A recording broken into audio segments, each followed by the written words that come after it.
Hi guys. हमारे विद्यालय YouTube channel में आपका फिर से स्वागत है। नंबर सिस्टम की प्लेलिस्ट सीरीज में हम आज एक नए सेशन में आए हैं और इस सेशन में हम डिस्कस करेंगे स्क्वायर एंड क्यूब रूट्स के बारे में। तो जैसा कि आप जानते हैं कि इससे पहले भी हम लोग नंबर सिस्टम से रिगार्डिंग पूरा एक कंप्लीट प्लेलिस्ट बना रहे हैं। उसमें डिफरेंट डिफरेंट टॉपिक्स जो भी इस पर्टिकुलर इसमें रिलेटेड है नंबर सिस्टम से उसके बारे में हम लोग ने ब्रीफ में डिस्कशन किया है।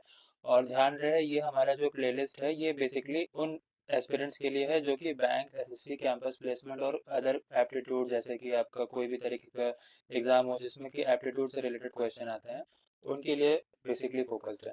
ठीक है, तो स्टार्ट करते हैं हम लोग आज का इस पर्टिकुलर सेशन को। और इस सेशन में हम लोग जानेंगे स्क्वायर और क्यूब रूट्स क्या होते हैं, इससे रिलेटेड एग्जाम में किस तरीके के क्वेश्चंस आए हैं।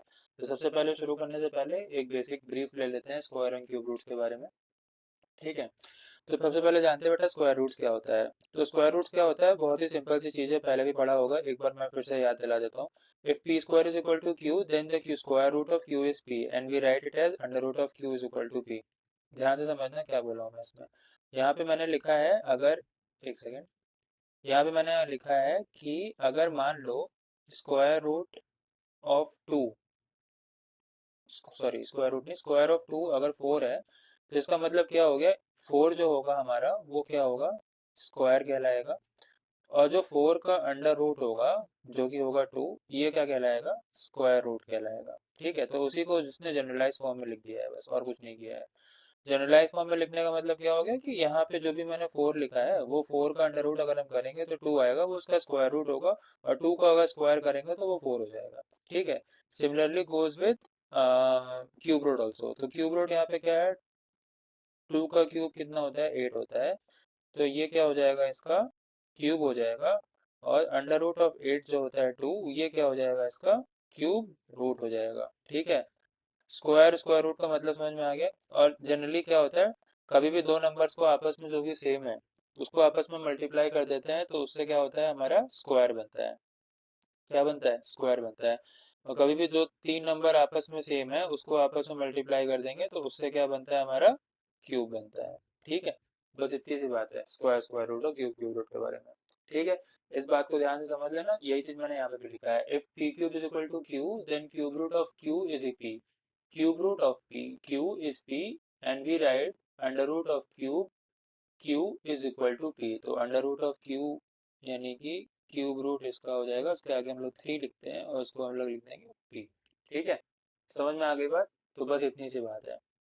अच्छा, अब यहाँ पे आगे डिस्कस करने से पहले कुछ बेसिक समझ लेते हैं कि स्क्वायर स्क्वायर रूट में जो भी एप्लीकेशंस होते हैं उसमें हम लोग किस तरीके से सिंप्लीफाई करते हैं चीज़ों को। तो उसको देख लो एक बार। अब जैसे कि मान लो तुम्हारे पास में कोई नंबर दिया हुआ है, इसको सर्ट्स भी बोलते हैं, याद रखना कि कभी कभी तुम एग्जाम में सुनोगे सर्ट्स एंड इंडिसेस, यही होता है। ठीक है, इसको सर्ट्स भी बोलते हैं। अब यहाँ पे जैसे कि मान लो मैंने लिखा under root of P Q, यहाँ पे जो कुछ नोट पॉइंट लिखे हैं ना उसी को मैं ब्रीफ कर रहा हूँ। तो इसको हम लोग क्या लिख सकते हैं, इसको ब्रेक करके ऐसे भी लिखा जा सकता है। Under root of P Q अगर लिखा है तो उसको हम लोग अंडर रूट ऑफ पी और अंडर रूट ऑफ क्यू भी लिख सकते हैं। ठीक है, अभी क्वेश्चंस करेंगे ना तो उसमें और ब्रीफली समझ में आ जाएगा। फिलहाल इसको ऐसे देख सकते हो, जैसे मान लो मैंने अंडर रूट ऑफ सिक्स लिखा तो इसको मैं क्या लिख सकता हूँ, अंडर रूट में टू इंटू थ्री। तो ये कैसा हो जाएगा, under root two into under root of three. ठीक है, तो इस तरीके से हम इसको लिख सकते हैं। अच्छा, अब यहाँ पे मान लो मैंने लिखा under root of two upon three, यहाँ लिखा ना अंडर रूट ऑफ ये होल में, ये पूरा है under root of X upon Y में। तो इसको हम लोग क्या लिख सकते हैं, under root of two divide by under root of three. ठीक है, तो इसको हम लोग इस तरीके से लिख सकते हैं। अच्छा, अब जैसे मान लो यहाँ पे तुम्हारे पास दो नंबर्स हैं जो कि सेम है और दोनों का आपस में स्क्वायर करोगे तो ये क्या बन जाएगा, टू बन जाएगा।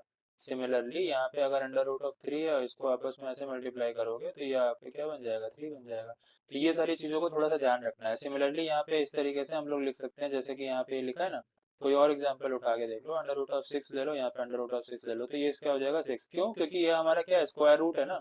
स्क्वायर रूट को दो बार अगर मल्टीप्लाई कर दोगे तो आपस में उसका स्क्वायर ही तो बनेगा। बस वही चीज हमने लिखी है। बात समझ में आया। और एल्स इसको तुम ये भी कह सकते हो, अंडर रूट ऑफ सिक्स का स्क्वायर अगर हम करेंगे तो सिक्स बन जाएगा। ठीक है, तो ये कुछ नोट पॉइंट्स हैं, इसको तुम ध्यान में रखना। इन चीज़ों को ध्यान में रख के हम लोग क्या कर सकते हैं, आगे का क्वेश्चन जो भी आएगा उसको सॉल्व करेंगे, ठीक है। तो ये जो भी पार्ट मैंने बताया है ना, अब इसके थ्रू हम लोग को ट्राई करते हैं क्वेश्चन सॉल्व करने का। और क्वेश्चन को सॉल्व करते समय भी हम कुछ मेथड्स को डिस्कस करेंगे, उन मेथड्स को हमेशा ट्राई करना है एग्जाम में अप्लाई करने का, ताकि जो तुम्हारा क्वेश्चन है वो आसानी से निकल जाए, ठीक है। और याद रखना जो भी क्वेश्चन हम अभी यहाँ पे डिस्कस कर रहे हैं वो सारे के सारे कहीं ना कहीं किसी पेपर में आया हुआ है, चाहे वो एसएससी में आया हो, सेक्शन ऑफिसर वाले एग्जाम में आया हो, या बैंक का एग्जाम हो उसमें आया हो। तो उस तरीके से यहाँ पेपर में जो भी क्वेश्चन है उसको मैंने छांट के निकाला है, और इसके थ्रू हम लोग क्या करेंगे, चीज़ों को सॉल्व करने का प्रैक्टिस करेंगे, ठीक है। चलो सबसे पहले इस क्वेश्चन को देखो क्या लिखा हुआ है। यहाँ पे लिखा है, उसको मैं थोड़ा सा ब्रीफली लिख दे रहा हूँ, हो सकता है तुम लोग को समझ में ना आए क्या लिखा है ये कुछ इस तरीके से लिखा है, 99 माइनस 1/√99 माइनस 98 प्लस, इस तरीके से हमारा ये सीरीज बन रहा है, ठीक है। यहाँ पे ये प्लस है तो यहाँ पे माइनस होगा, फिर ये डॉट डॉट डॉट प्लस √2 - √1, ठीक। इस तरीके से सीरीज बना है। अब देखो इस तरह के क्वेश्चंस को जब भी सॉल्व करते हैं ना, सबसे पहले इसको क्या करना रहता है, रैशनलाइज करना होता है। रैशनलाइज करने का मतलब समझते हो, रैशनल नंबर पढ़ा था स्टार्टिंग में हम लोग ने, पहले सेशन दूसरे सेशन, उसमें क्या बताया था हमने रैशनल नंबर में। रैशनल नंबर क्या होते हैं, जहाँ पे p/q का फॉर्म लिखा हो और q not equal to 0, in general यही होता है ना। बाकी उसमें रिकरिंग होगा, जो भी होगा वो चीज़ें बात की बात है, लेकिन इन जनरल में जो लिखते हैं वो ऐसे लिखते हैं, ठीक है। तो हम लोग को क्या करना है, इसको सबसे पहले रैशनल नंबर के फॉर्म में बदलना है। तो रैशनल नंबर के फॉर्म में कभी भी इस तरीके का कोई भी नंबर आए इस तरीके का, तो हमेशा ध्यान रखना है, इसमें कुछ नहीं करना है, सबसे पहले इसी के नंबर से आपस में मल्टीप्लाई करना है उसके पॉजिटिव फॉर्म में, मतलब उसके एंटिक फॉर्म में। यानी कि यहाँ पे 100 का अंडर रूट है माइनस 100 का 99 का अंडर रूट है, तो उसको कुछ नहीं करना है, इसमें बस हम लोग को 1 डिवाइड बाई 100 का under root minus under root of 99, यहाँ मल्टीप्लाई कर देना है किसका, 100 प्लस 99, ठीक। यहाँ पे किसका मल्टीप्लाई कर देना है, 100 प्लस 99। अच्छा तो अब ये बन क्या जाएगा, ये बन जाएगा 100 का यहाँ पे अंडर रूट प्लस यहाँ पे 99 का अंडर रूट डिवाइड बाई 1। हो जाएगा कि नहीं हो जाएगा बताओ, ठीक है। सिमिलरली अगर हम इसको देखें यहाँ पे, तो ये हो जाएगा 1 का अंडर रूट ऑफ 99 माइनस 98 लिखा है। अब इसको अगर हम मल्टीप्लाई करेंगे तो यहाँ पे क्या हो जाएगा, 99 प्लस 98, और यहाँ पे क्या हो जाएगा, 99 प्लस 98। अगर हम इसको इस तरीके से मल्टीप्लाई करेंगे अच्छा ये मैंने कैसे लिखा है ये देखो, यहाँ पे तुमको ध्यान शायद ना आए कि ये पूछोगे सर ये कैसे 1 आ गया। देखो 1 कैसे हुआ है, अगर हम इसको लिखें यहाँ पे under root of a minus under root of b into under root of a plus under root of b, ये कोई आइडेंटिटी याद आ रही है, स्टार्टिंग के 4th या 5th सेशन में हमने डिस्कस किया था, नहीं होगा तो जाके प्लेलिस्ट में देखना उस पर्टिकुलर सेशन को, उसमें हमने डिस्कस किया था कि कभी भी अगर इस तरीके की आइडेंटिटी होती है ए plus b into a minus B, तो उसको हम लोग क्या लिख सकते हैं, ए स्क्वायर माइनस का बी स्क्वायर लिख सकते हैं। तो बस वही चीज को हमने यहाँ पे निकाला है। यहाँ पे क्या हो जाएगा फिर, अब ये under root of 99 plus under root of 98, और ये हो जाएगा 99 का अंडर रूट है, तो 99 का अंडर रूट मतलब 99 का अंडर रूट का स्क्वायर, यानी कि वो हो जाएगा 99, और यहाँ पे हो जाएगा 98, 98 का अंडर रूट का स्क्वायर, यानी कि हो जाएगा वो 98, इसलिए हम यहाँ पे इसको क्या लिख पा रहे हैं, 1 लिख पा रहे हैं। समझ में आई बात, इसलिए हम इसको क्या लिख पा रहे हैं, 1 लिख पा रहे हैं। अच्छा अब ये चीज क्लियर अगर हो गई है, तो इस चीज को ध्यान में रखते हुए जरा इसको ना इसी तरीके से हमको सारे वाले नंबर्स को लेके करना है, लेकिन हमको जरूरत नहीं सारा करने का, क्योंकि ये नंबर 100 से लेके 1 तक है, तो सब तो करने बैठोगे नहीं। एक पैटर्न पकड़ना है, उस पैटर्न को समझना है, उस पैटर्न के थ्रू हम लोग को सॉल्व करना है, ठीक है। तो यहाँ पे देखो क्या पैटर्न बन रहा है, एक सेकंड इसको मैं मिटा के जगह बना दूं थोड़ा।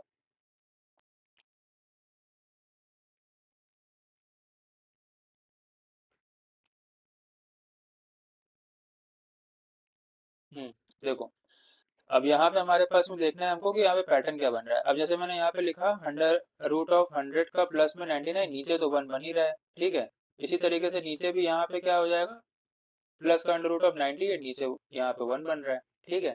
तो अब इसको हम जरा एक बार सहेज के यहाँ पे एक जगह कॉमन में लिख लेते हैं कि क्या हो रहा है।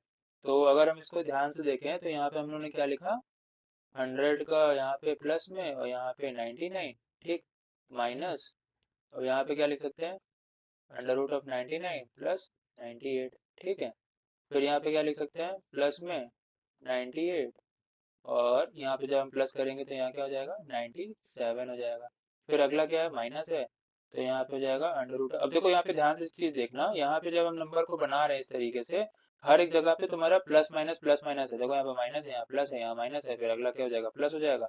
इस तरीके से अगर हम आगे जाते जाएं और लास्ट में नंबर को जो होगा वहां पे अगर हम इसको लिखें under root of 2 plus under root of 1, तो यहाँ पे किस तरीके से नंबर बनेगा।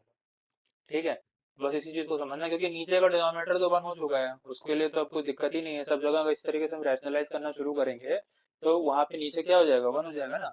तो अगर नीचे 1 हो जाएगा तो यहाँ पे बस हमको क्या ध्यान रखना है, इस चीज का ध्यान रखना है, under root of plus 99 minus 99।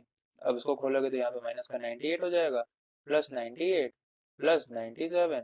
यहाँ पे फिर ओपन करोगे तो अंडर रूट ऑफ 97 हो जाएगा, माइनस का 96 हो जाएगा, प्लस करते जाओ इस तरीके से, तो यहाँ पे हो जाएगा प्लस का 2 और प्लस का 1। अच्छा, अब ये इस तरीके से हम लोग उसको क्या कर सकते हैं, कैंसिल आउट कर सकते हैं। तो जो अगला वाला होगा उसमें क्या हो जाएगा, देखो यहाँ पे हमारे पास प्लस था, यहाँ पे अगर हमारे पास प्लस था, यही चीज तुमको समझनी है थोड़ी। यहाँ पे देखो समझा रहा हूँ क्या है, यहाँ पे देख लो, ये चीज है, यहाँ पे हमारा प्लस था, ठीक है, ये चीज यहाँ पे प्लस था, तो अगला वाला यहाँ पे क्या रहा होगा, माइनस रहा होगा, क्योंकि प्लस माइनस का पैटर्न चल रहा था। और नंबर क्या रहे होंगे, नंबर यहाँ पे होंगे under root of 3 plus under root of 2। अब यहाँ पे जब निकलेगा तो यहाँ पे ये जो माइनस वाला पार्ट है, इस माइनस वाले पार्ट से यहाँ पे अंडर रूट ऑफ 3 क्या हो जाएगा, माइनस में हो जाएगा, अंडर रूट ऑफ 2 क्या हो जाएगा, माइनस में हो जाएगा। तो अंडर रूट ऑफ 2 और अंडर रूट ऑफ 2 कैंसिल हो जाएगा, और यहाँ पे क्या बचेगा, अंडर रूट ऑफ 3 भी कैंसिल हो जाएगा, तो क्या बचेगा 100 और प्लस में अंडर रूट ऑफ 1। अब अंडर रूट ऑफ 1 क्या होता है, 1 ही होगा, और अंडर रूट ऑफ 100 क्या होता है, 10 होता है। 10 प्लस 1 कितना आ गया हमारे पास, 11 आ गया। ठीक है, तो इस तरीके से हमें ध्यान रखना है कि किस तरीके से क्वेश्चन को करना है। समझ में आई बात, कैसे किया है। ध्यान रखना, हमको कुछ नहीं करना है, कभी भी इस तरीके का नंबर आएगा सबसे पहले उसको क्या करना है, रैशनलाइज करना है। रैशनलाइज करने के बाद एक पैटर्न बनेगा, उस पैटर्न को देखो, उस पैटर्न के अकॉर्डिंगली तुमको क्या करना है, उस पैटर्न में जो भी नंबर कैंसिल आउट हो रहे हैं उनको कैंसिल करना है, बाद में तुम्हारे पास रिजल्ट अपने आप सामने आ जाएगा। ठीक है, समझ में आई।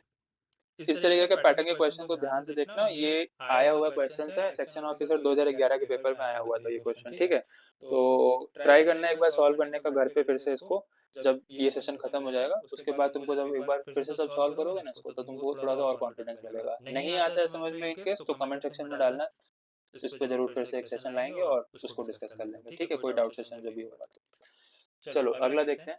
अगला देखो क्या लिखा है, if under root of 841 is, ये एसएससी का क्वेश्चन है। अगर ये लिखा है यहाँ पे देखो, under root of 841 is equal to क्या है 29। ठीक है, then find the value of under root of 841, under root of 8.41, under root of 0.0841 plus under root of 0.000841। ठीक है, अच्छा अब यहाँ पे उसने क्लियरली बता दिया है, तुमको ज्यादा मेहनत करने का जरूरत नहीं है पता करने के कि ये अंडर रूट ऑफ 841 का वैल्यू क्या होता है। ठीक है, तो इसने लिखा हुआ है कि जहाँ पे जो स्क्वायर रूट है 841 का वो 29। ठीक है, इन केस नहीं होता है तो तुमको ध्यान पढ़ना करना पड़ेगा। अच्छा ये सब, ये ध्यान कैसे आएगा, मान लो यहाँ पे अंडर रूट ऑफ 841 लिखा है अगर, और उसने नहीं बताया 29 है, तो तुम कैसे ध्यान में लाओगे इस चीजों को। याद रखना, यूनिट डिजिट का एक क्वेश्चन का सेशन लिया था मैंने, उसमें बताया था कि कभी भी जो तुम्हारा लास्ट का यूनिट डिजिट है उससे पकड़ में आना चाहिए चीजें। जैसे कि लास्ट का यूनिट डिजिट से क्या मालूम चल रहा है, यहाँ पे ये 1 है। ठीक है, तो 1 का मतलब क्या होगा, क्या नंबर बन सकते हैं 1 में, 9 9 जा पढ़े हो, 9 9 जा कितना होता है 81 होता है ना, तो 81 में 1 होगा यहाँ पे। तो यानी कि ध्यान रखना कि अगर तुम्हारा 1 बन रहा है लास्ट के यूनिट डिजिट में, तो कहीं ना कहीं तुम्हारा जो यूनिट डिजिट होगा स्क्वायर रूट का वो क्या होगा, 9 होगा। ठीक है, तो इस तरीके से हमको थोड़ा सा चीजों को ना मतलब रिलेट करना आना चाहिए। तो यही है बात है कि जब सेशन में हमने जो बेसिक्स पढ़े थे इसीलिए पढ़े थे, ताकि जब तुम्हारे क्वेश्चंस आगे आए डिफिकल्ट लेवल के, या फिर आगे जब तुम्हारा कोर्स आगे बढ़े तो तुम उन चीजों को पीछे से रिलेट कर पाओ। ठीक, आई बात समझ में। तो अंडर रूट ऑफ 841 का हो जाएगा 29 हो जाएगा। तो अब देखो यहाँ पे क्या लिखा है, अंडर रूट ऑफ 841, तो इसको तुम लोग साफ साफ ऐसे 29 लिख देंगे। ठीक है, अच्छा अब ये है तुम्हारा 841 अपॉन 100 लिख सकते हो। अरे 8.41 है तो 841 अपॉन 100 लिख दिया इसको। ठीक है, फ्रैक्शन में कर दिया डेसिमल से, ये तो इतना तो आता ही होगा ना। अब यहाँ पे मैंने क्या लिखा है इसको, 841 1 2 3 4। देखो बहुत बेसिक से बता रहा हूँ, सब गिन गिन के बता रहा हूँ कि कैसे कैसे करते हैं। ठीक है, तो यहाँ पे 1 2 3 4 0 लगा दिए। अब यहाँ पे क्या लिख सकते हैं इसको, 841, देखो यहाँ पे क्या है 1 2 3 4 5 और 6, यहाँ पे कितना जीरो आ गया, 1 2 3 4 5 6, 6 जीरो आ गया। ठीक, अच्छा अब ये चीज समझ में आ गई, बस कुछ नहीं, अब तो खत्म है क्वेश्चन, कुछ नहीं बचा है, 29 है। ऊपर तुमको पता है ये 29 होगा, नीचे क्या हो जाएगा 10 हो जाएगा। ऊपर तुमको फिर पता है 29 होगा, नीचे क्या हो जाएगा 100 हो जाएगा। और यहाँ पे क्या हो जाएगा 29/1000 हो जाएगा। ठीक है, अब ये नंबर जो तुम्हारे पास आए हैं इसको इस तरीके से 2.9, ये नंबर आ गया 0.29, ये नंबर आ गया 0.029। ठीक है, इनको आपस में सॉल्व कर दोगे ऐड करके, तो जो तुम्हारा आंसर आएगा वही इस क्वेश्चन का आंसर होगा। ठीक है, समझ में आई बात? तो इसमें ज़्यादा तकलीफ लेने की ज़रूरत नहीं है। इसमें जो भी तुम्हारे पास क्वेश्चन दिया है उसको ट्राई करो कि अगर इस तरीके का डेसिमल फॉर्म में दिया हुआ है क्वेश्चन, उसको फ्रैक्शन में बदल लो। और फ्रैक्शन में बदलने के बाद जब भी तुम्हारे पास में जो आंसर आएगा उसको सॉल्व करके देख लेना कितना आएगा इसका आंसर। इसका आंसर शायद था 32.219, कुछ ऐसे ही था, मतलब ऐड कर लेना, देख लेना। ठीक है, तो यही तुम्हारा इसका आंसर होगा। कुछ नहीं किया है, इसको डेसिमल फॉर्म था इसको फ्रैक्शन में बदला, फ्रैक्शन के बाद तुमको साफ साफ चीजें दिख रही थी, उसको सॉल्व कर दी। ठीक, आगे देखो ये क्वेश्चन, देखो ये क्वेश्चन ना, मतलब लिटरली एग्जाम में जो भी पेपर बनाता है आई डोंट नो, लेकिन लोगों को डराने के लिए सबसे अच्छा क्वेश्चन होता है ये इतना बड़ा बड़ा सर्च देख लेंगे उसके बाद कहेंगे अरे ये तो कोई क्वेश्चन है, ये तो होगा ही नहीं हमसे, आगे देखते हैं। और ये सब फ्री के नंबर वाले क्वेश्चन होते हैं। ठीक है, चलो, अगर फ्री के नंबर गए हैं तो क्यों छोड़ना, सॉल्व करते हैं फिर बैठ के इसको। देखो क्या है इसमें, एक बार देख लो, पैटर्न समझ लो कैसे होता है, बस उसके बाद तुमको ज़्यादा तकलीफ लेने की ज़रूरत नहीं पड़ेगी। ठीक है, आराम से हो जाएगा। ये कुछ ऐसा लिखा है, अगर जिनको नहीं समझ में आ रहा है कि मैंने क्या लिखा है यहाँ पे, तो ये कुछ ऐसा लिखा है। अब इनकी हमसे वैल्यू पूछी गई है कि इसकी वैल्यू कितनी होगी। अच्छा, ये डॉट डॉट डॉट का मतलब समझ में आता है? डॉट डॉट का मतलब बेटा ये अंदर ना तुम्हारा इसी तरीके से अंडर रूट बनता जाएगा। ठीक है, तो अंडर रूट बनता जाएगा, तो यानी कि ये अंडर रूट तुम्हारा कहाँ तक जा रहा है, इनफाइनाइट तक जा रहा है। कुछ लिमिटेड तो दिखाया नहीं है ना, वैल्यू इसमें दिखी तो है नहीं तुम्हारी कितनी लिखी होगी। अच्छा, एक बात बताओ, अगर यहाँ पे तुम्हारे पास में कुछ इस तरीके से लिखा हुआ है तो हम इसमें ऐसा लिख सकते हैं क्या, ये जो पूरा वैल्यू है यहाँ से लेके इनफाइनाइट तक, इसको हम x मान सकते हैं। मान लो इसकी वैल्यू जो हमको निकालनी है वो m ले लो। ठीक, अच्छा, अब ये वाली वैल्यू जो है सिर्फ इतनी, मतलब कि इस पर्टिकुलर 6 को छोड़ के जो यहाँ की वैल्यू जितनी भी पड़ी है उस सारे को हम एक x डिनोट कर सकते हैं। ठीक है, इनफाइनाइट तक है ना, तो इनफाइनाइट तक है तो हमको तो पता नहीं वैल्यू कितनी होगी, तो उसको हम लोग x डिनोट कर दिए। अब इज इक्वल टू यहाँ पे क्या हो जाएगा, m हो जाएगा। ठीक है, m मतलब कि हमको वैल्यू पता नहीं है, उसकी वैल्यू हमको निकालनी है। तो हमारे पास में अब हमको निकालना है क्या यहाँ बेसिकली, यहाँ हमको क्या निकालना है, यहाँ पे हमको m की वैल्यू निकालनी है। राइट, समझ में आई बात? अच्छा, अब यहाँ पे थोड़ा सा मैं तुमको टाइम दे रहा हूँ सोचने का, जरा बताओ यहाँ पे कि हम इसके आगे इसको अप्रोच कैसे करेंगे इस क्वेश्चन को। कुछ बूझ रहा है इसमें कि क्या कर सकते हैं, कुछ समझ में आ रहा है, कुछ ऐसा लग रहा है कि इसमें क्या कर सकते हैं, कुछ स्क्वायर है स्क्वायर रूट कर दें, क्या कर दें, कुछ तो समझ में आ रहा होगा। अच्छा, अगर नहीं आ रहा है तो एक बात बताओ, इसमें सबसे पहले एक चीज देखो, अगर यहाँ पे अंडर रूट ऑफ 6 + x है, यहाँ पे हमने इसकी पूरी वैल्यू को क्या उठा के रख लिया, इस पूरी वैल्यू को क्या उठा के रख लिया, x रख लिया। और अगर ये पूरी वैल्यू को हम लोग इसको x ले लिए, तो अब यहाँ पे एक बात बताओ, ये जो m है, ये m को हम लोग को m रखना जरूरत पड़ेगा या इसको भी हम लोग x मान सकते हैं? सबसे पहले ये बताओ, ये m की जो वैल्यू मैंने अलग से बनाई है, मैं तुमको बस यही बताना पूछना चाह रहा हूँ कि m की वैल्यू x के बराबर होगी या हम उसको m ही रखेंगे। सोचो इस बात को थोड़ा, मैं तुमको थोड़ा सा टाइम दे रहा हूँ सोचना इस बात को। चलो ठीक है, वीडियो को पॉज करके सोच लेना, अगर नहीं समझ में आ रहा तब सुनो क्या है। ठीक है, यहाँ पे अंडर रूट ऑफ 6 + x है, इसको बेटा हम ना यहाँ पे x ही रखेंगे। अब पूछोगे सर ये क्यों रखा आपने x, इसको यहाँ पे तो हम इसकी वैल्यू डिफरेंट थी, तो इसको x कैसे बना सकते हैं आप? देखो, सबसे पहले एक बात को समझो कि जो हमने यहाँ पे अंडर रूट में यहाँ से लेके इनफाइनाइट तक का जो वैल्यू है उसको हमने x माना है, तो यहाँ पे जो भी वैल्यू बनी है हमारी 6 + x, ये वैल्यू यहीं से तो बन के आई है। जैसे कि मान लो हमने यहाँ पे 6 + √6 + √6 इस तरीके से अगर हम इसको इनफाइनाइट तक लेके जा रहे हैं और इस पूरी वैल्यू को हमने x बना के रखा है, तो यानी कि ये पूरी वैल्यू क्या बन रही है, यही तो बन रही है। अरे यहाँ पे जो तुम्हारा पूरा इनफाइनाइट तक जा रहा है इसको मैंने x मान लिया। अब ओवरऑल भी नंबर तो वही है ना, ओवरऑल नंबर भी तो वही है, से अंडर रूट ऑफ 6 + x ही तो है, तो हमने यहाँ पे भी इसको भी तो x मान सकते हैं। बस यही इसका लॉजिक था। अब जो बच्चे यहाँ पे इसको m की वैल्यू मानेंगे, इसलिए मैंने m लेके शुरू किया था, क्यों, क्योंकि जनरली बच्चों का अप्रोच वैसा ही होता है कि इसको m मानेंगे, क्योंकि इनको समझ में नहीं आता है कि यहाँ पे अगर x है तो वो भी तो x ही होगा। ठीक है, इसीलिए इस पे हम इतना फोकस कर रहे हैं कि ये m की वैल्यू को अलग से कोई वेरिएबल नहीं मानना है। जो वेरिएबल तुम अलग से मान लोगे तो फिर क्वेश्चन निकलेगा ही नहीं, क्योंकि तुम्हारे पास तो एक ही क्वेश्चन है, वेरिएबल दो है, नहीं आने वाला आंसर। ठीक है, मैं यही बता रहा हूँ। अगर ये वाली वैल्यू इनफाइनाइट तक अंडर रूट में ये अंडर रूट फिर ये अंडर रूट करते करते x तक जा रही है, और हमने इसको x मान के रखा है, तो ये वाली वैल्यू भी तो x ही होगी, क्योंकि ये भी वैल्यू तो इनफाइनाइट तक ही जा रही है। ठीक है, इसके वैल्यू को तुम सिक्स सिक्स से अंडर रूट करते जाओगे, वो भी x है। अगर इसमें से एक वैल्यू हटा दोगे सिक्स की, उसके बाद भी तुम उसको सिक्स सिक्स सिक्स का अंडर रूट करते जाओगे तो वो भी x है।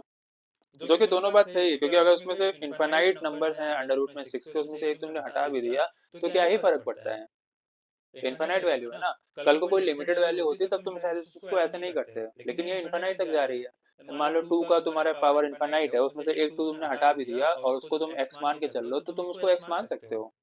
तब भी तुम्हारा टू का पावर इनफाइनाइट में अगर तुमने एक टू हटा भी दोगे तब भी तुम्हारा वो एक्स ही रहेगा। बात समझ में आई?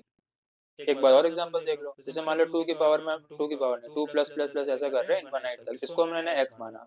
अगर इसमें से बेटा हम ये टू गायब भी कर देना, तब भी वो वैल्यू हमारी एक्स ही रहेगी। मैं यही बताना चाह रहा हूँ। ठीक है, आई होप तुमको समझ में आ गया होगा। नहीं समझ में आया, वीडियो को वापस से देखना, पीछे कर लो सीख को, और फिर से देखना इसको। ठीक है, जो मैं बोल, अच्छा इतनी बात समझ में आ गई। अब ये चीज क्या है बेटा, बहुत सिंपल है। अब यहाँ पे दोनों साइड में तुम क्या करो, स्क्वायर कर दो। स्क्वायर कर दोगे तो ये हो जाएगा सिक्स प्लस एक्स, यहाँ पे हो जाएगा एक्स स्क्वायर। अब ये तुम्हारा सिंपल सा एक क्वाड्रेटिक इक्वेशन बन चुका है, सॉल्व कर दो एक्स स्क्वायर। अब क्वाड्रेटिक इक्वेशन जिसको सॉल्व करना नहीं आता है तो कृपया करके वो रुक जाए थोड़ा, जब हम लोग क्वाड्रेटिक इक्वेशन को सीखेंगे करना तो उस टाइम पे तुम सीख लेना। अब ये हो जाएगा एक्स, एक्स माइनस थ्री, यहाँ पे हो जाएगा एक्स माइनस थ्री, और ये हो जाएगा प्लस का टू। तो यहाँ से वैल्यू क्या निकली, एक्स की वैल्यू प्लस टू और एक्स की वैल्यू माइनस का थ्री। ठीक है, तो हमारे पास में कितने सोल्यूशन आ गए, हमारे पास कितने सोल्यूशन आ गए, एक का वैल्यू आया माइनस थ्री, सॉरी एक का वैल्यू आया थ्री, एक का वैल्यू आया माइनस का टू। तो यानी कि x plus two is equal to zero, x minus three is equal to zero. तो x का वैल्यू हो जाएगा माइनस टू या फिर थ्री। कौन सी वैल्यू लोगे, कौन सी वैल्यू लोगे? अब कुछ लोग यहाँ पे माइनस टू टिक मार के आएंगे, क्यों? क्योंकि क्वेश्चन के ऑप्शन में दिया रहेगा, तुमको तो देगा ही। अरे सर दो आंसर है, दो आंसर में सर माइनस टू भी है, मारो टिक, क्या दिक्कत है? माइनस टू नहीं होगा, क्यों? क्योंकि कभी भी तुम्हारे अंडर रूट से जो वैल्यू निकल के बाहर आएगी वो कभी नेगेटिव नहीं आ सकती ना। कभी देखे हो कि अंडर रूट ऑफ में जो भी वैल्यू निकल के बाहर आ रही है वो नेगेटिव का फॉर्म ले रही हो? नहीं लेती है। ले लेगी जिस दिन तो उस दिन तो मैथ्स ही खत्म हो जाएगी। ठीक है, तो नहीं आ सकती वैल्यू, इसलिए यहाँ पे नेगेटिव वैल्यू तो पहले डिस्कार्ड कर दो। तो नेगेटिव वैल्यू नहीं होगी तो तुम्हारा आंसर क्या होगा, एक्स की वैल्यू थ्री। तो यानी कि इसका पूरा का पूरा सोल्यूशन क्या होगा, इस पूरे इक्वेशन में जो तुम्हारा वैल्यू है सिंप्लीफाई करके उसका आंसर कितना आएगा, थ्री। यानी कि इस तरीके से अगर हमारा इन्फिनिट तक पैटर्न जाएगा तो उसका वैल्यू कितना बनेगा, समवेयर क्लोज टू थ्री।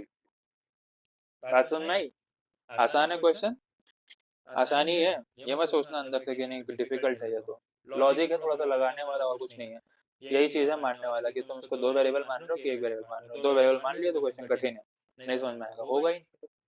और अगर इसको एक वेरिएबल माने बस हो गया आंसर, फिर तो आ ही जाएगा, कुछ नहीं करना है। ठीक है, चलो फिर अगला क्वेश्चन देखते हैं।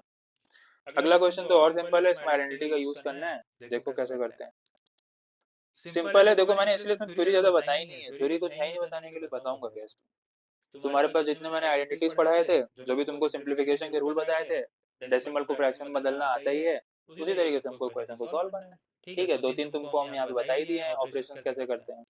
अब इसी ये भी तुम्हारा कुछ उसी तरीके का है, अंडर रूट पकड़ो यहाँ पे। अब यहाँ पे देखो क्या है, 12.1 का स्क्वायर माइनस का 8.1 का स्क्वायर, और ये आई गेस कितना बड़ा है, ठीक, पूरा अंडर रूट है। और ये हो जाएगा आपका यहाँ पे अंडर रूट ऑफ 0.25 का स्क्वायर प्लस 0.25 इंटू 19.9। ठीक, अच्छा अब यहाँ पे 12.1 का स्क्वायर है, 8.1 का स्क्वायर है। ठीक है, तो अब तुम्हारे पास में यहाँ पे जो भी होगा, इसमें लिखा है 12.1 का स्क्वायर माइनस 8.1 का स्क्वायर। अब ये चीज को तुमको पकड़ना होगा कि यहाँ पे देखो दो जगह पे स्क्वायर लिखा हुआ है, तो यानी कि यहाँ पे तुम्हारी बुद्धि चलनी चाहिए कि ये स्क्वायर स्क्वायर में ए स्क्वायर माइनस बी स्क्वायर लिखा है, तो ये किसका फॉर्म ले रही है। ठीक है, ये चीज तुमको दिमाग में आनी चाहिए। तो a square minus b square है, तो यानी ये क्या हो जाएगा, a plus b into a minus b, right. तो इसको हम लोग क्या लिख सकते हैं, whole of under root 12.1 plus 8.1, 12.1 minus का 8.1, ऐसे लिख सकते हो। और यहाँ पे जो 0.25 जो मैंने लिखा है, ये सीबीआई में आया हुआ क्वेश्चन है, ध्यान रखना सीबीआई में आया हुआ क्वेश्चन है, ठीक है। तो कोई भी क्वेश्चन मैं ऐसा बता ही नहीं रहा हूँ जो कि आया ना हो। यहाँ पे तुम क्या लिख लोगे इसको, 0.25, ये 0.25 हो गया, यहाँ पे 0.25 को मैंने कॉमन निकाला था इसलिए मैंने ऐसे लिखा, ठीक है। और उसके बाद यहाँ पे क्या लिख लोगे इसको, 19.95, ठीक। अब 12.1 8.1 कितना हो जाएगा बताओ, 20.2 हो जाएगा। और सिमिलरली यहाँ पे हमारा क्या हो जाएगा, 4 हो जाएगा। और ये पूरा हो जाएगा अंडर रूट में। अब डिवाइड बाई 0.25, 0.25 प्लस 9, तो यानी कि ये हो जाएगा तुम्हारा 0.25 इंटू 20.2, ठीक। अब 20.2 इंटू 4, 20.2 इंटू 4 यानी कि यहाँ पे देखो 20.2 इंटू 4 करने का जरूरत भी नहीं पड़ेगा, क्योंकि 20.2 और 4 कट गया आपस में। सॉरी, 20.2 ऊपर का न्यूमरेटर, 20.2 नीचे का डिनोमिनेटर आपस में कैंसिल आउट हो गया, ठीक है। बचा कितना, 4 डिवाइड बाई 0.25, और ये पूरा हो जाएगा अंडर रूट में। तो 25 0.25 है ना, तो 0.25 का मतलब क्या हो जाएगा, 25 अपॉन 100। अब 100 से ऊपर जाएगा तो ये कितना हो जाएगा, 400। नीचे कितना हो जाएगा, 25। आई होप ये समझ में आया होगा। यहाँ भी उसके बाद ये कितना हो जाएगा, 20, और ये हो जाएगा 5। इन दोनों को उड़ाओ, आंसर आ गया 4, ठीक। समझ में आई बात, आसान है, कुछ नहीं करना है, जो भी आइडेंटिटीज हमने पढ़ी थी उसका यूज करना था, और कुछ नहीं था। ये तो क्वेश्चन ही नहीं था तुम्हारा सर्च सिंथेसिस का, ये क्वेश्चन बेसिकली किसका था, सिंप्लीफिकेशन का था। सिंप्लीफिकेशन में जो भी तुमने आइडेंटिटीज पढ़ी है उसका ध्यान रख के इसको सॉल्व करना। क्लियर है, समझ में आ गई बात। चलो अगला देखो, अगला है तुम्हारा अगला है तुम्हारा, by what least number 128 be multiplied to obtain a number which is a perfect cube। अब देखो इस तरीके के क्वेश्चन कभी कभी एग्जाम्स में आते हैं, बेसिकली बोर्ड लेवल पे भी आता है क्वेश्चन, पढ़ाया जाता है 8th में ये सब क्वेश्चन, लेकिन कुछ लोगों को नहीं समझ में आता है, नहीं कर पाते हैं। रिवीजन वाली बात है ना थोड़ी, बस यही है। अब देखो यहाँ बहुत सिंपल सा क्वेश्चन, मैंने 128 लेके चला हूँ, ये क्वेश्चन कहीं आया नहीं है, बट हाँ ये क्वेश्चंस को आने के चांसेस रहते हैं, तो इसको देख लो एक बार कि क्या ये मेथड थोड़ा सा अलग है, देख लेना। कल को ये नंबर बड़ा हो जाएगा तो तुमको डिफिकल्टी आ सकती है, ठीक है, लेकिन अगर बेसिक्स क्लियर है तो नहीं आएगी आई गेस। देखो 128 है, इसमें क्या बोल रहा है, by what least number 128 should be multiplied to obtain a number which is a perfect cube. अच्छा ये तो तुमको समझ में आ रहा है ना, 128 परफेक्ट क्यूब तो नहीं है, कोई भी तीन नंबर को आपस में मल्टीप्लाई कर लो 128 नहीं आने वाला, ठीक है।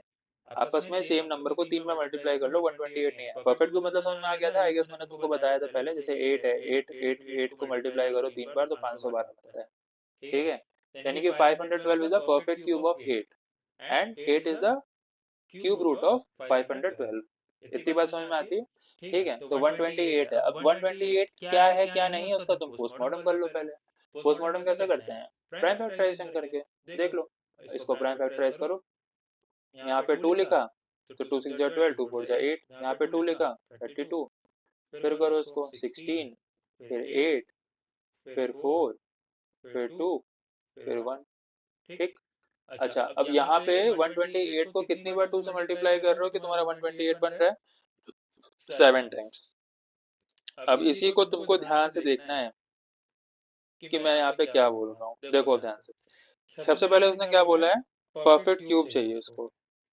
बेटा परफेक्ट क्यूब निकालना हो अगर, तो तुमको एक बात समझ में आनी चाहिए हमेशा कि जो तुम्हारा अंडर रूट ऑफ क्यूब में 3 का पार्ट है उसमें तुम्हारे पास कितने के पेयर बनाने पड़ेंगे, एक पेयर कितने का बनेगा, 3 का बनेगा, क्योंकि 3 का सेक्शन लेके पेयर को बाहर करोगे ना, और जो तुम्हारा बच जाएगा वो तुम्हारा क्या है, उसी की वजह से तुम्हारा क्यूब रूट नहीं बन रहा है, ठीक है। फिर से बोल रहा हूँ, कभी भी तुमको क्यूब रूट निकालना है किसी का, तो तुम्हारे पास में जो अंडर रूट है उस अंडर रूट में तुम्हारे पास कितने के पेयर बनेंगे, 3 के। अब जो तुम्हारा पेयर बच जा रहा है, मतलब जो तुम्हारा क्यूब का 3 वाला पेयर नहीं बन पा रहा है, वही तो तुम्हारा क्यूब रूट बना नहीं पा रहा है ना। बस उसी बात को ध्यान रखना। देखो यहाँ पे क्या है, अब यहाँ पे 3 का अगर हम पेयर निकालना शुरू करें तो 3 का पेयर निकाल के शुरू करोगे तो यहाँ पे अंडर रूट में यहाँ पे 3 का एक पेयर बना, यहाँ पे 3 का एक पेयर बना, बचा कितना 2। तो अब इसको कितने की जरूरत पड़ेगी, इसको कितने की जरूरत पड़ेगी, इसको 2 की जरूरत पड़ेगी, क्योंकि यहाँ पे 2 और हम कर देंगे तो नंबर बन जाएगा। ठीक है, तो बस यही बात है, वही तो 2 नंबर है जिसकी वजह से जिसको मल्टीप्लाई कर देंगे तो हमारा आंसर क्यूब आ जाएगा, कोई परफेक्ट क्यूब बन जाएगा। ठीक है, तो ये इसको यानी कि 2 में अगर हम इसको 2 का स्क्वायर से मल्टीप्लाई कर दें तो यानी कि ये नंबर क्या बन जाएगा हमारा, परफेक्ट क्यूब। अच्छा, अब 2 का square he is that number जिसका हमको मल्टीप्लाई करना है। तो देखो 128, 2 का स्क्वायर मतलब क्या होता है, 4 होता है। तो 128 इंटू 4 करो, देखो कितना हो रहा है, 4 8 जा 32, 4 2 जा 8, 9 10 11, 4 1 जा 4, देखो 512। 512 क्या है, सबको पता है क्या है, क्यूब है भाई, परफेक्ट क्यूब है 8 का, अभी डिस्कस किया। ठीक है, अब समझ में आई बात क्या बोला। हमको कल को यही चीज बोलता है अगर वो कि परफेक्ट स्क्वायर चाहिए, तो यहाँ पे हमको पेयरिंग कितनी ही करनी होती है, 2 2 की करनी होती है, फिर जो नंबर हमारा बच रहा होता है उसका उतने से मल्टीप्लाई कर देते हैं। ठीक है, कल को यहाँ पे 2 का मैंने फैक्टराइजेशन किया है, कल को ऐसा भी नंबर बन सकता है कि वो 3 का भी दे दे, 5 का दे दे, तो जितने की तुमको पेयरिंग करनी होगी वो पेयरिंग तुमको निकालनी है, और जो तुम्हारा नंबर बच रहा है उतने का ही तो मल्टीप्लाई करना है, उतने का ही तो मल्टीप्लाई करना है, ताकि हमारा वो परफेक्ट क्यूब या परफेक्ट स्क्वायर बन जाए। बात समझ में आई।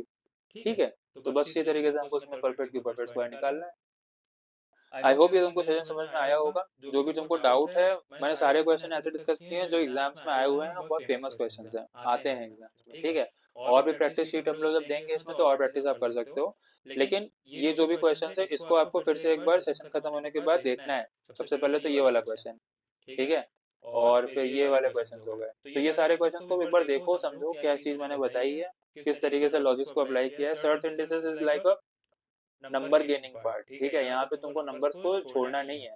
एग्जाम्स में टाइम कम होता है और इस तरह के क्वेश्चंस अगर आते हैं जनरली टाइम कंज्यूमिंग होते हैं, अगर तुमको मेथड नहीं पता है तो।